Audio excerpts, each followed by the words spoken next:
Assalamualaikum warahmatullahi wabarakatuh.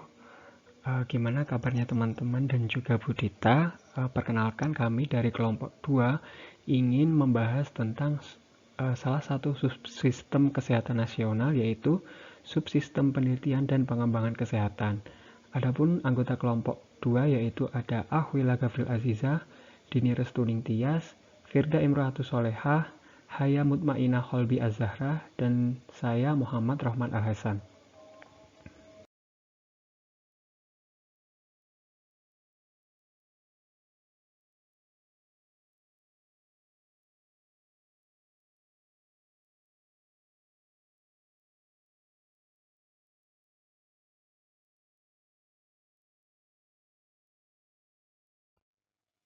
Sebelum masuk ke materi, ada baiknya teman-teman mengetahui bahwa ada 7 subsistem kesehatan nasional, yaitu subsistem upaya kesehatan, yang kedua ada subsistem penelitian dan pengembangan kesehatan, dan yang ketiga ada subsistem pembiayaan kesehatan, yang keempat ada subsistem sumber daya manusia kesehatan, yang kelima ada subsistem sediaan farmasi, alat kesehatan dan makanan, yang keenam ada subsistem manajemen informasi dan regulasi kesehatan, dan yang terakhir adalah subsistem pemberdayaan masyarakat.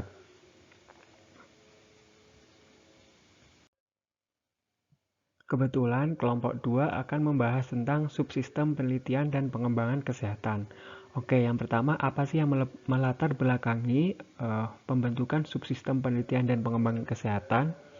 Nah, dalam mewujudkan tujuan nasional sebagaimana yang tertulis pada UUD NKRI tahun 1945, dibentuklah sebuah subsistem pengelolaan kesehatan untuk mewujudkan peningkatan derajat kesehatan masyarakat. Nah, dalam pelaksanaannya diperlukan SKN sebagai pengelola kesehatan. SKN dengan program-program terobosannya ini dipercaya dapat meningkatkan pemeliharaan derajat kesehatan masyarakat yang setinggi-tingginya. Pengelolaan kesehatan di masa kini dan masa yang akan datang merupakan kombinasi dari pendekatan sistem, kontingensi, dan sinergi yang dinamis. Salah satu pengelolaan yang menerapkan hal tersebut adalah subsistem penelitian dan pengembangan. Nah, untuk mendapatkan dan mengisi kekosongan data kesehatan dasar dan atau data kesehatan yang berbasis bukti, perlu diselenggarakan kegiatan penelitian dan pengembangan kesehatan dengan menghimpun seluruh potensi dan sumber daya yang dimiliki oleh bangsa Indonesia.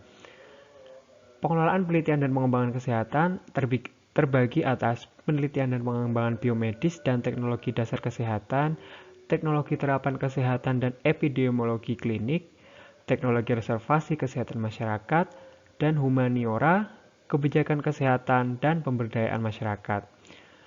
Penelitian dan pengembangan kesehatan dikoordinasikan penyelenggaraannya oleh pemerintah. Jadi itulah tadi yang melatar belakangi terbentuknya subsistem penelitian dan pengembangan kesehatan. Tujuan akhirnya yaitu untuk meningkatkan pemeliharaan derajat kesehatan masyarakat yang setinggi-tingginya.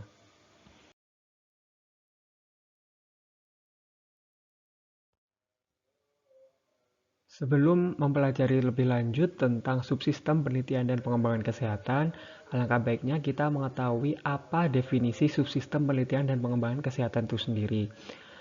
Nah, subsistem penelitian dan pengembangan kesehatan didefinisikan sebagai pengelolaan penelitian dan pengembangan, pemanfaatan dan penapisan teknologi dan produk teknologi kesehatan yang diselenggarakan dan dikoordinasikan guna memberikan data kesehatan yang berbasis bukti untuk menjamin tercapainya derajat kesehatan masyarakat yang setinggi-tingginya. Nah, berbagai hasil penelitian dan pengembangan teknologi telah dimanfaatkan oleh masyarakat. Salah satunya yaitu vaksin flu burung. Namun, dalam pengusahaan teknologi ini masih rendah khususnya oleh tenaga kesehatan yang ada di Indonesia.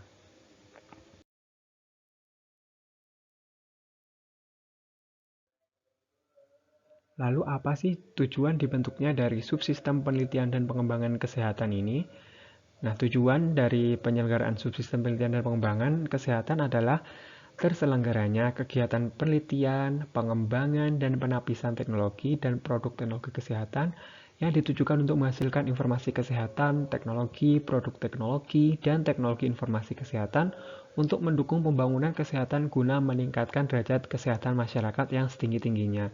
Jadi kalau di suatu perusahaan Subsistem penelitian dan pengembangan kesehatan ini merupakan divisi R&D atau Research and Development. Jadi untuk membentuk sebuah kegiatan penelitian maupun pengembangan yang ditujukan untuk meningkatkan derajat kesehatan masyarakat yang setinggi-tingginya.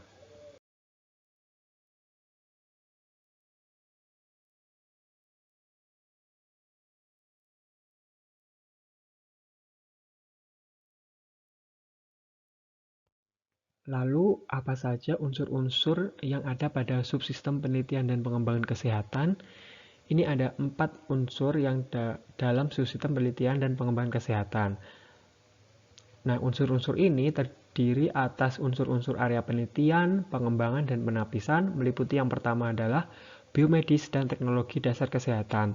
Nah, penelitian dan pengembangan dan penapisan biomedis dan teknologi dasar kesehatan meliputi berbagai kegiatan riset untuk memecahkan permasalahan ditinjau dari aspek trias epidemiologi, yaitu ada host, agen, dan lingkungan dengan pendekatan biologi molekuler, bioteknologi, dan kedokteran guna peningkatan mutu upaya kesehatan yang berhasil guna dan berdaya guna.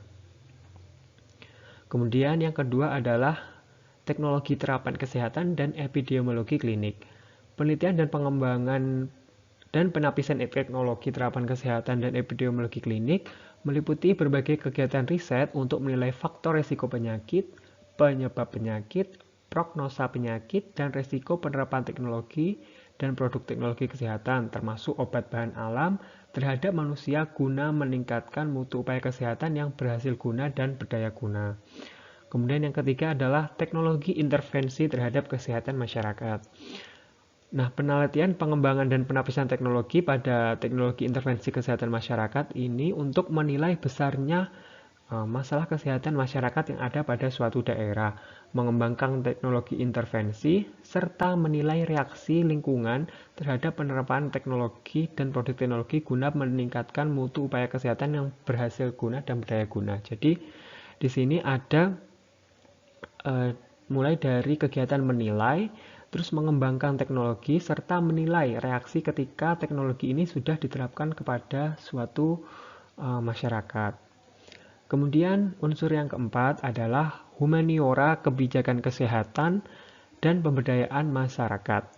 Nah, penelitian pada unsur ini meliputi kegiatan riset untuk menganalisis bidang sosial, ekonomi, budaya, etika, hukum, psikologi, formulasi dan implementasi, dan evaluasi kebijakan, perilaku, peran, serta dan pemberdayaan masyarakat terkait dengan perkembangan teknologi dan produk teknologi kesehatan guna meningkatkan mutu upaya kesehatan berhasil guna dan berdaya guna. Nah, jadi pada unsur ini risetnya ini tentang analisis berbagai bidang yang ada di masyarakat, seperti bidang-bidang esensial seperti sosial, ekonomi, dan budaya yang berkaitan dengan perkembangan teknologi yang akan diterapkan pada masyarakat. Seperti itu.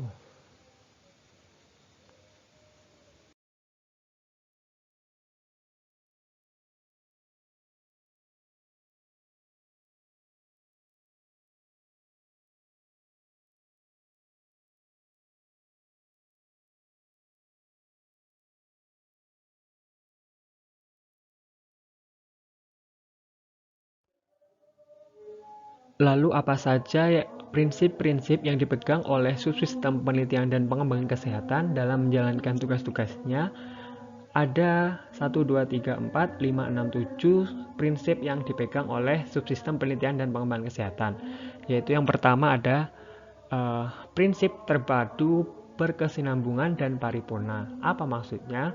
Nah, penelitian, pengembangan, penapisan teknologi dan produk teknologi kesehatan diselenggarakan secara terpadu, berkesinambungan dan paripurna, meliputi riset yang dilakukan secara berkala dan terus-menerus dan sebagai kelanjutan hasil riset sebelumnya, serta dilakukan menyeluruh di seluruh wilayah NKRI, tidak terkecuali termasuk daerah 3T. Kemudian yang kedua adalah prinsip akurat dan akuntabel. Nah, penelitian, pengembangan, dan penapisan teknologi dan produk teknologi kesehatan harus dilakukan secara teliti dan berbasis bukti yang dapat dipertanggungjawabkan kepada masyarakat. Kemudian yang ketiga adalah persetujuan setelah penjelasan atau informed consent. Nah, penelitian pengembangan penapisan teknologi dan produk teknologi kesehatan harus dilakukan atas dasar persetujuan dari pemerintah dan apabila melibatkan manusia harus atas dasar persetujuan yang bersangkutan setelah diberikan penjelasan terlebih dahulu. Biasanya ini dalam etika penelitian disebut juga dengan informed consent. Jadi objek yang kita akan perlakukan ini harus mengetahui perlakuan-perlakuan apa saja yang akan kita lakukan pada saat menerapkan teknologi dan produk teknologi kesehatan seperti itu. Kemudian yang keempat adalah bekerja dalam tim secara tepat dan tepat. Nah, penelitian pengembangan penapisan teknologi dan produk teknologi kesehatan harus dilakukan dengan melibatkan semua pihak yang terkait dan kompeten, bekerja sama dan dilakukan secara cepat dengan ketepatan yang tinggi, termasuk dalam rangka meningkatkan kapasitas dan kompetensi tenaga peneliti kesehatan, serta memanfaatkan fasilitas penelitian, pengembangan, dan penapisan teknologi kesehatan sebagai wahana pendidikan tenaga peneliti mencapai jenjang keahlian yang tertinggi. Jadi keakuratan serta kecepatan dalam menerapkan teknologi kesehatan ini haruslah sangat tinggi seperti itu. Kemudian yang kelima adalah norma agama. Penelitian, pengembangan, dan penapisan teknologi dan produk teknologi kesehatan yang dilakukan ini tidak boleh bertentangan dengan norma agama yang dapat menurunkan harkat dan martabat manusia. Jadi norma agama ini merupakan norma tertinggi yang harus didahulukan ketika akan menggunakan atau meneliti sebuah teknologi kesehatan. Kemudian yang keenam ada kebenaran ilmiah. Nah, penelitian, pengembangan, dan penapisan teknologi kesehatan ini harus didasarkan pada kebenaran ilmiah, yakni kebenaran yang didapatkan mulai tahap-tahap seperti proses atau prosedur metode ilmiah. Jadi, penelitian ini harus didasarkan atas prosedur-prosedur dalam bidang keilmiahan. Kemudian yang terakhir adalah perlindungan terhadap subjek penelitian dan etik. Nah, penelitian dan pengembangan penapisan teknologi dan produk teknologi kesehatan yang dilakukan harus menjamin perlindungan terhadap subjek penelitian. Apabila ini subjek penelitian tersebut adalah manusia, maka harus dilakukan sesuai dengan prinsip etik umum, yaitu menghormati harkat dan martabat manusia, respect for person, yang bertujuan menghormati otonomi dan melindungi manusia yang otonominya terganggu atau kurang. Kemudian berbuat baik atau beneficence, tidak merugikan atau non-maleficent, dan keadilan atau justice. Selain itu, kerahasiaan identitas dan data kesehatan subjek penelitian harus dijaga. Penelitian dan pengembangan kesehatan terhadap manusia ini hanya dapat dilakukan atas dasar persetujuan tertulis dari manusia yang menjadi subjek penelitian. Ini sama saja dengan prinsip yang ketiga, yaitu persetujuan dan persetujuan setelah penjelasan.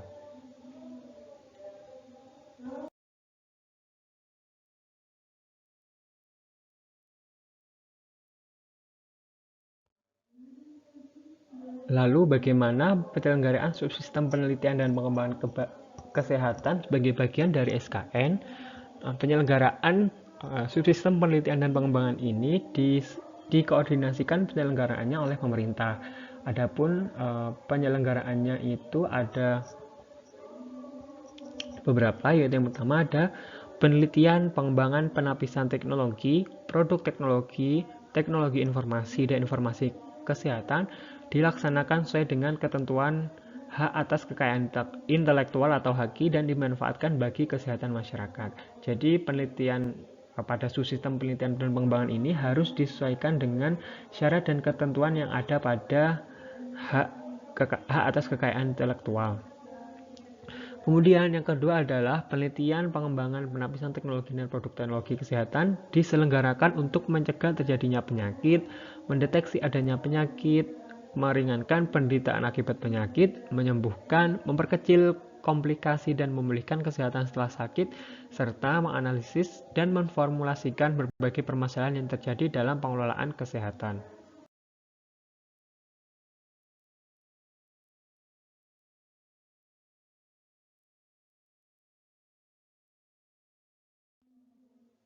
Kemudian yang ketiga adalah memanfaatkan ilmu pengetahuan dan teknologi atau iptek yang memadai ditujukan untuk meningkatkan mutu pengelolaan upaya kesehatan.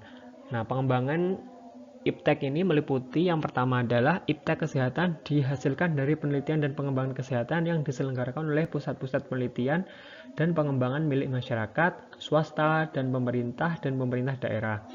Pemerintah melaksanakan penelitian data dasar kesehatan seperti Riskesdas dan riset lainnya secara berkala, penelitian dan pengembangan upaya kesehatan dan sumber daya kesehatan.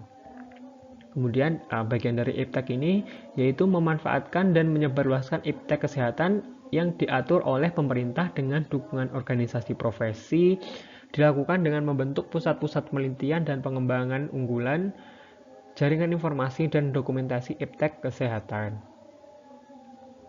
Kemudian penyelenggaraan yang keempat adalah penelitian kesehatan yang dilaksanakan oleh badan asing dan atau individu warga negara asing, serta penelitian yang berisiko tinggi dan berbahaya bagi kesehatan harus atas seizin dan diawasi oleh pemerintah sesuai ketentuan peraturan perundang-undangan. Kemudian yang kelima adalah penyelenggaraan penelitian, pengembangan penapisan teknologi dan produk teknologi kesehatan yang memerlukan uji coba terhadap manusia dilakukan dengan jaminan tidak merugikan manusia yang dijadikan uji coba atau non-maleficent.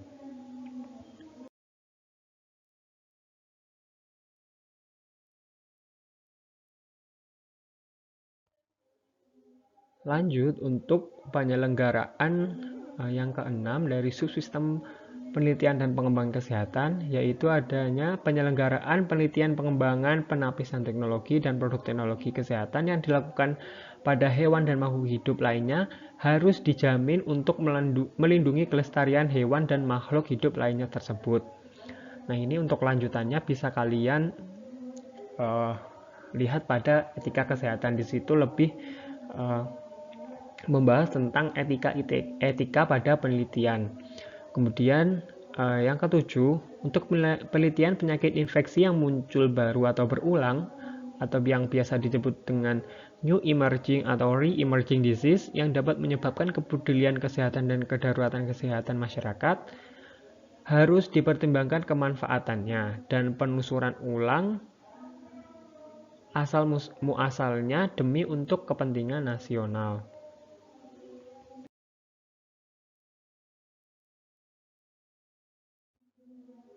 Dan yang terakhir dari penyelenggaraan subsistem penelitian dan pengembangan kesehatan yaitu pada penyelenggaraan penelitian dan pengembangan yang membawa risiko terhadap kesehatan masyarakat tidak diizinkan dan dilarang untuk dilakukan.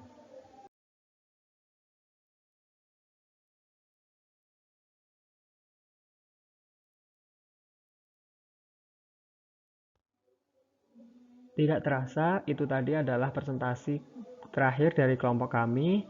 Nah, apabila teman-teman ataupun Budita ingin menanyakan tentang subsistem penelitian dan pengembangan kesehatan, bisa langsung komen di bawah. Saya selaku presentator mewakili teman-teman dari kelompok 2 izin pamit, dan apabila kami melakukan kesalahan mohon dimaafkan. Wabillahi taufiq wal hidayah. Wassalamualaikum warahmatullahi wabarakatuh.